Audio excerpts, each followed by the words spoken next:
What if Mahito was in the Culling games? In this what if, I will be placing Mahito as the protagonist in each colony and facing him against the respective Culling game participants. I'll be seeing how he fares against, and if you'd like to see more videos like this, make sure to like, comment, share, subscribe, and let's start off with the first colony. But before I start with the Tokyo #1 colony, I'll give you a refresher on Mahito's abilities.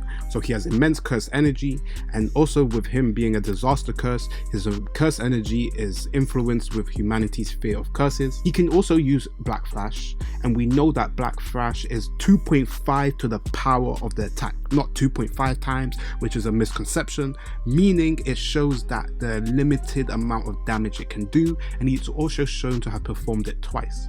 His innate technique is idol transfiguration, so he grants him the ability to reshape souls, and doing so he allows him to disfigure the body of his victims and himself, as well as to heal his own wounds, to transform his transfugations into weapons. He also has the ability of soul manipulicity, so Mahito uses his curse technique to merge 2 or more souls together, which causes a reaction to the rejection of the merge.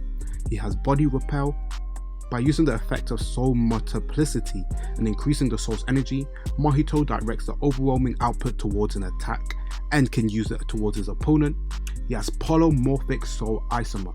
So soul multiplicity, Mahito can form the souls with weak rejection into one body. The result is a transfigured human that can attack Mahito's opponents on its own. Now he has his transformation, instant spirit body of distorted killing. When Mahito found the true essence of his soul, he unlocked a new stronger body when using it. Mahito is visibly more muscular, more monstrous. He also has a great durability, and that was shown with Yuji's punches having no effect to him. He can transform back to his original body when sustains heavy damage, and Mahito was so powerful in this form that is said to be a totally different thing from before his transformation. He also can create a barrier in the technique to seal certain people off and prevent people from getting close to him. And now he has his domain expansion, self-embodiment of perfection, which is a domain expansion creates an environment where he's automatically connected with the souls of anyone inside. His control of the technique is flexible enough, similar to that with Gojo, can push people out of the domain and include certain people, similarly shown in his fight against Nanami and Yuji. And he's capable of activating his domain in 0.2 second intervals. Tokyo #1 colony. So Mahito will now face Higurumu. He would be seeing Higurumu, and upon his first meeting, Higurumu would do the exact same thing with Yuji and use his domain expansion. So now that upon the activation of deadly sentencing will be, did Mahito kill Junpei? And as the evidence that Higurumu would get would be that he turned Junpei into his idol transfugation. So as part of the same thing that happened with Itadori, Mahito will ponder on what he thinks he would do. Upon not knowing what he did, he will lie and say that he did not do anything. However, upon the activation and when we see the evidence, we will find out that Mahito was the one who used idol transfugation on Junpei, which will allow him to be deemed guilty. This would then activate Higurumu's domain, and Mahito would be sentenced to the death penalty because he was lying about the said outcome. This would prevent Mahito's biggest strength, which would be his idol transfugation, as his curse technique would be shut off. So this would then allow Higurumu to pressure Mahito. He will put him in a very dangerous and on the brink of death. Mahito will realize the same way in which Yuji did that he can ask for a retrial.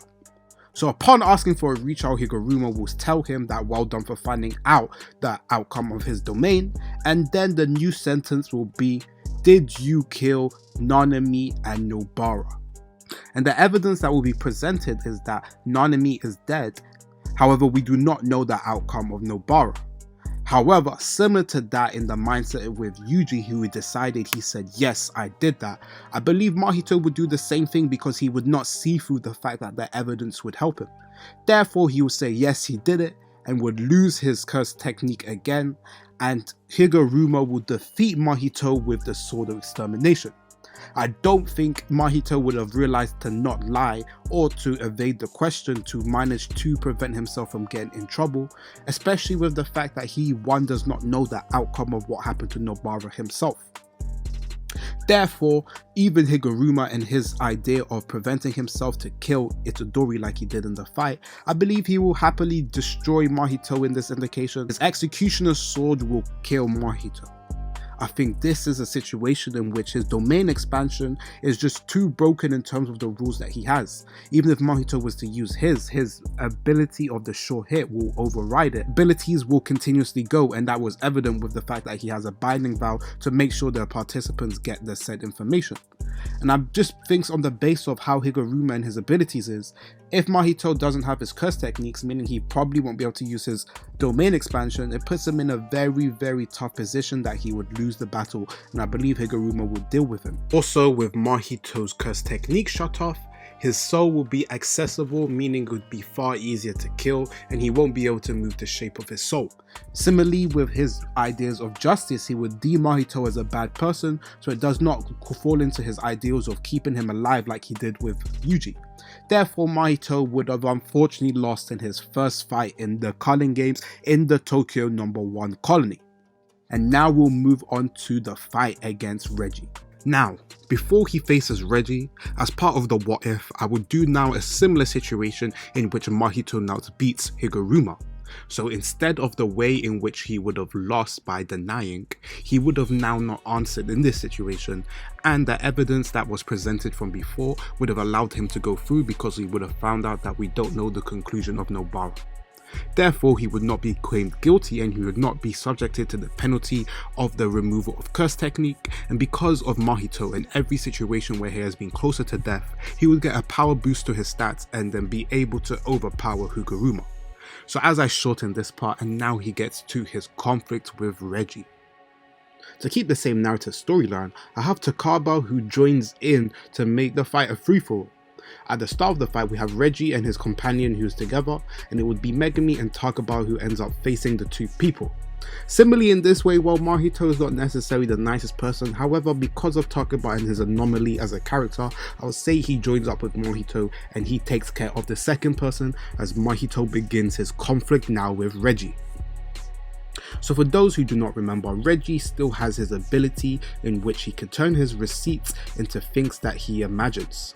A good example is he would do the exact same thing in restoring his health from the previous conflict, and Mahito would get geared and ready to begin the conflict against Reggie. Now that Mahito's curse technique is not shut off, he has the ability to idle transfiguration, can move the shape of his soul. Therefore, even though Reggie has great abilities that can be of danger to Mahito, he will still be able to change the shape of his soul, and I'm not sure if necessarily Reggie will be able to do so. Moreover, he does not seem to have the destructive capabilities at this moment of time, but obviously summoning trucks and etc. to then destroy Mahito completely, that it wouldn't matter where the shape of his soul, because he would have exterminated himself completely. And I think because of this puts Mahito in a very good spot. They would begin the conflict, and I think Reggie would do the same and actually will be on the defensive. He will try to get away, and because of the transfigured humans that Mahito would have collected on his way through the Culling games, he would have enough things to throw at Reggie and close the gap. I believe we'll get to the same way where we get to the gymnasium, and Reggie will now try to use this to get away from him and summon stuff such as his trucks and stuff to get closer to Mahito. However, Mahito will use his ability of idle transfiguration to then make himself smaller, change the shape of his soul, and eventually get close to Reggie. Upon getting close to Reggie, he will activate his domain expansion, and Reggie will activate Hollow Wicker Basket.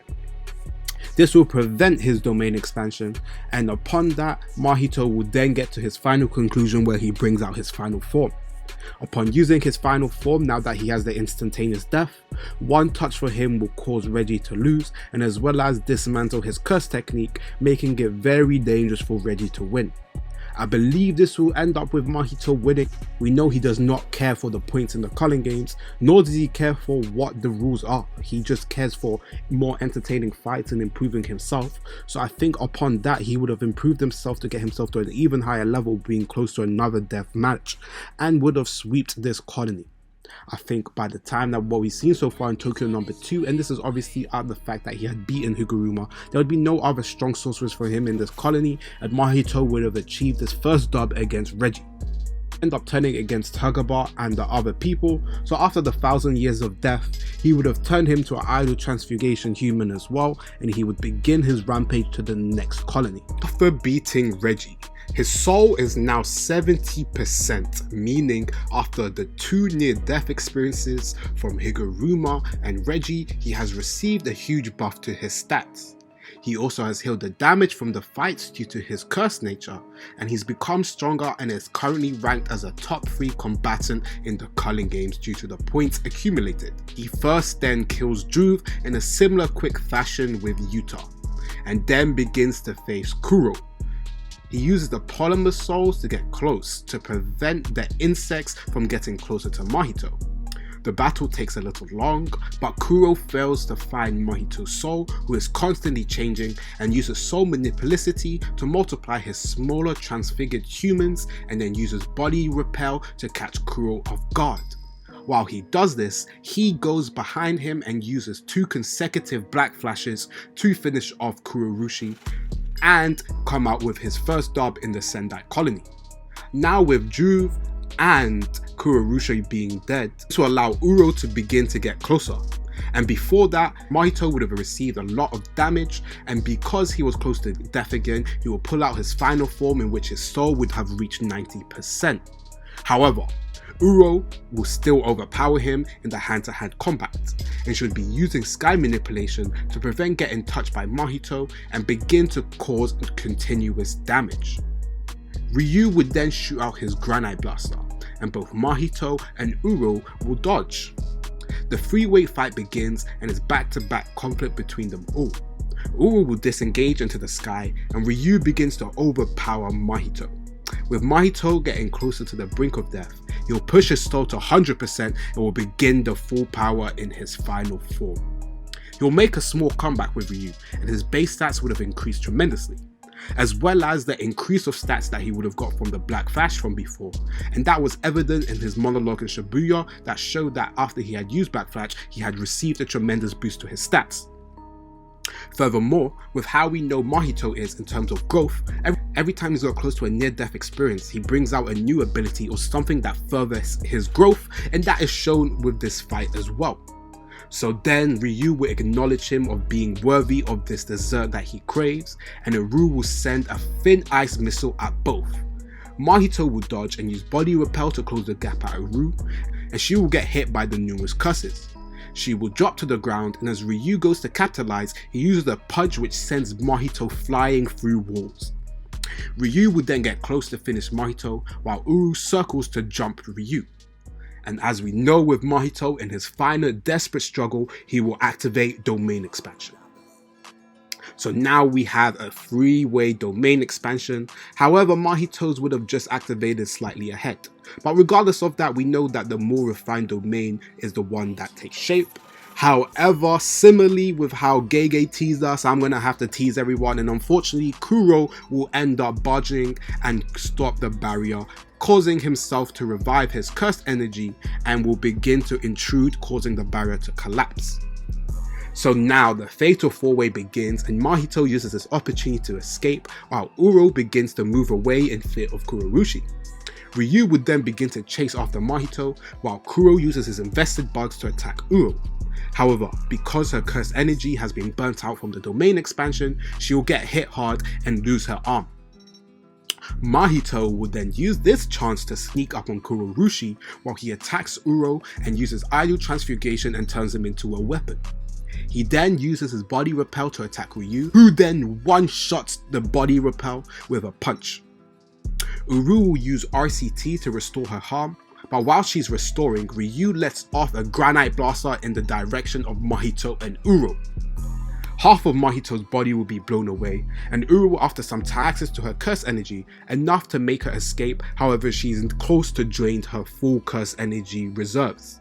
A tired Ryu caused Mahito to be able to survive due to his power being diminished after the usage of the Domain Expansion, and he will get close to finish off Mahito.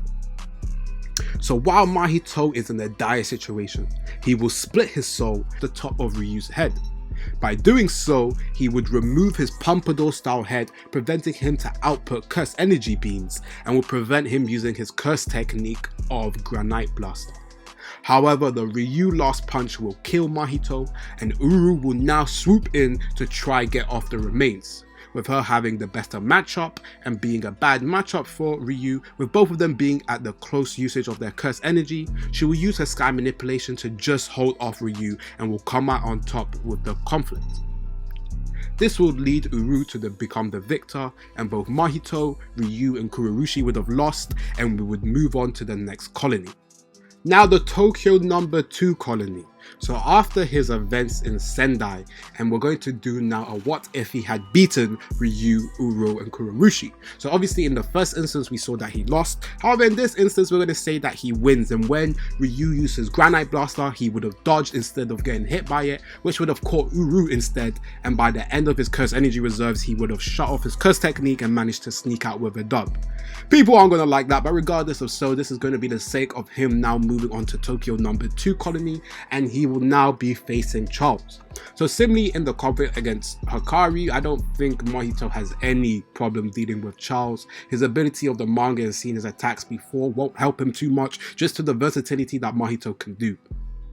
Moreover, it takes one idle transfiguration to start off his curse technique, making it extremely difficult, and I don't think Charles has any finishing moves to do anything to Mahito, so Mahito will easily sweep and get onto the conflict with Kashimo and Panda. However, in this situation, Mahito does not care for Panda, so him asking where is Sukuna will not bother him, and in a sense he would probably be laughing and watching at the outskirts. Not get his answer from Panda, which will cause Hajime to kill him, and then upon the killing of Panda, Mahito will spring into action. He will see that the dangerous properties of electric that he just used and would go straight into his final form. So now using his final form, he has some abilities that can help him.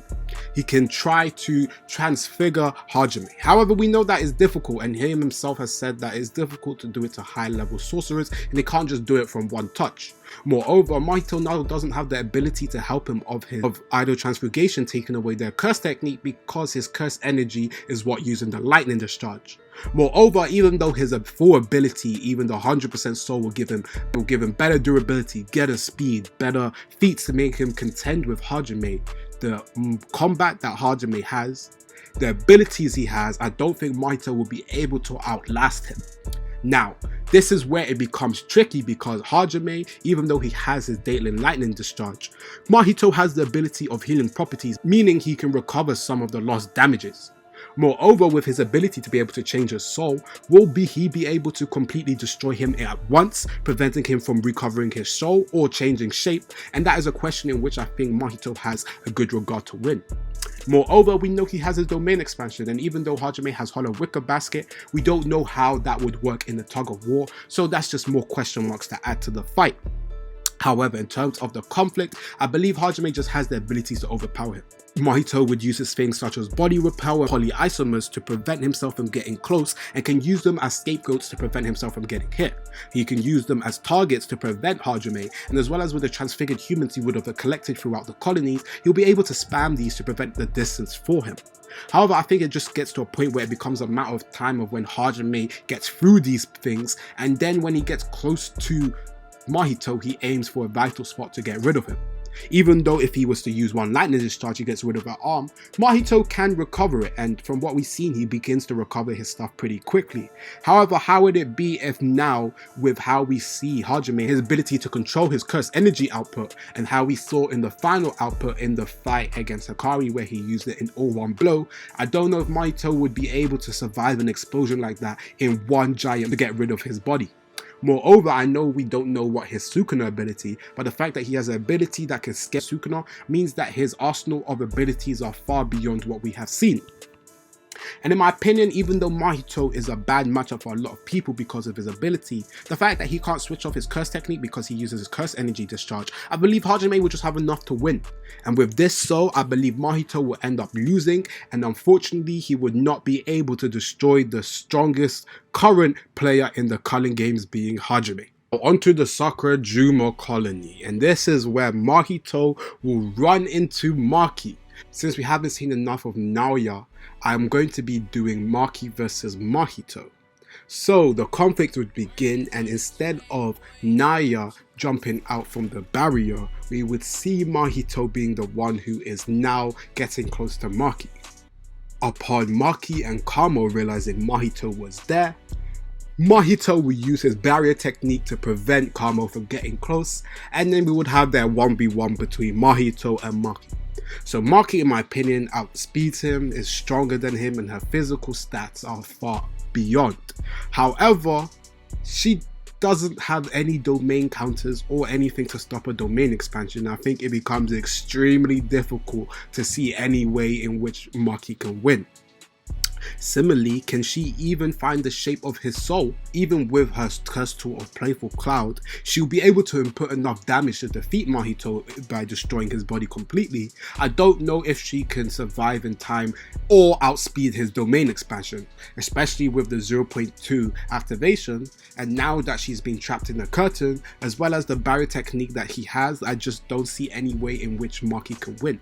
However, I'll give a brief indication to how I think the fight would go. So Mahito, with the nature that he is, he would play around and he would be in trouble the minute Maki begins to start his conflict and begins to overpower him. She would use stuff such as the body polymer and his different abilities to try to separate the gap. However, I don't think Maki will have any problem with dealing with any of these transfigured humans and would easily kill them all. However, upon doing that, the minute she gets close, I believe Mahito would use his domain expansion, and especially in this situation where Kamo is locked, or even if Kamo was free, he has the ability to pick and choose who he wants to include in his domain expansion, and I believe that will unfortunately conclude with Maki losing. If you think that's something different, you should let me know, but I don't see any way in which if Mahito and Maki were to fight, how would she win? Especially with the fact that she doesn't have any domain counters. And now I'm going to quickly preface this because people are going to bring up Toji. So first, I want to talk about the Toji and Gojo conflict in which he obviously overpowered him. One, Gojo didn't have a domain expansion. Two, he caught him off guard, so it's a little different. And then the second thing what people are probably going to mention is the Dagon fight as a way in which he was in the domain and destroyed him. This is also another misconception because we know that Megami was there using his domain expansion, which caused a tug of war, which allowed Toji to do what he did. If we had the full hit, I think Toji loses, and there's no way he has any counters to a domain. So that is just to counteract the points against people who use. And Mahito would sweep this colony at this moment of time. I'm not going to talk about Naya because I don't know what his worm type abilities will do. And Kamo, even though he has his ability of blood manipulation, we understand the restrictions he has because he could only use a certain amount of blood. And I think there is no way in which Mahito can't come out on top of this colony. So how did you guys find these what ifs? Did you enjoy them? Did you disagree with them? The ones that you agreed with and disagreed with, obviously let me know. Obviously like, comment, share, subscribe. Video took a lot of time and I want to know if you guys would like to see more of these. Thank you guys for